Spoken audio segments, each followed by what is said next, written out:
You might be wondering, what does the area of triangles have to do with taping a pattern together? But actually they illustrate a good point. If I use one side as a base, I come out with one answer. If I use another side, I come out with an answer that's slightly different, in this case, a few millimeters. What happened? Well, it's not that the area is different, it's that I'm not capable of measuring precisely enough or accurately enough. And if I can't measure 100% accurately, then I won't be able to trim or line up lines 100% accurately either.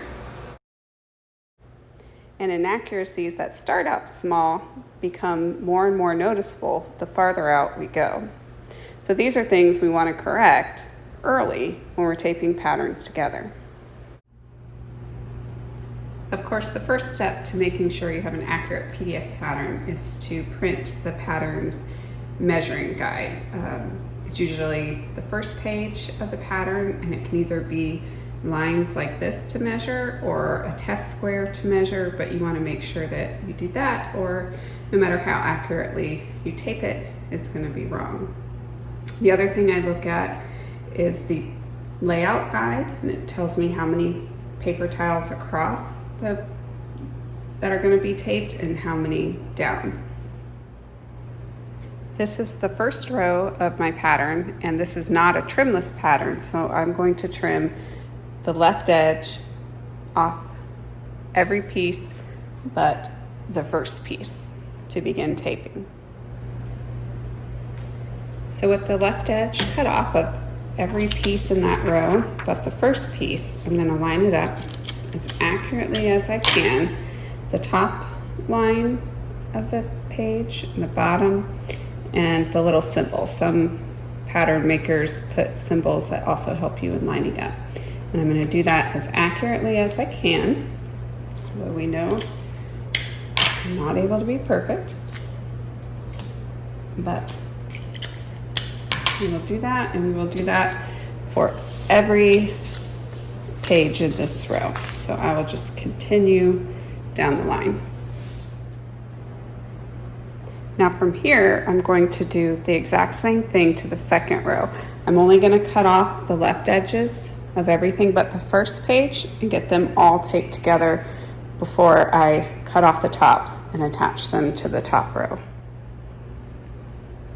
Taping them together before I cut off the top gives me a better frame of reference for taping them together, so that's why I wait. So I will cut that off now.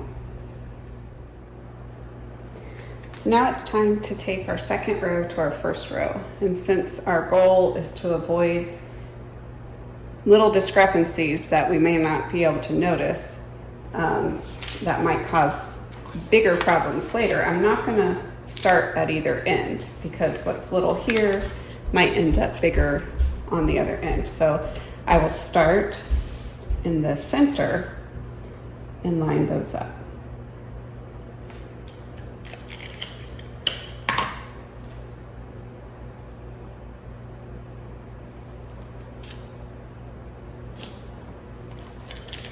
And then from there, come out to the ends.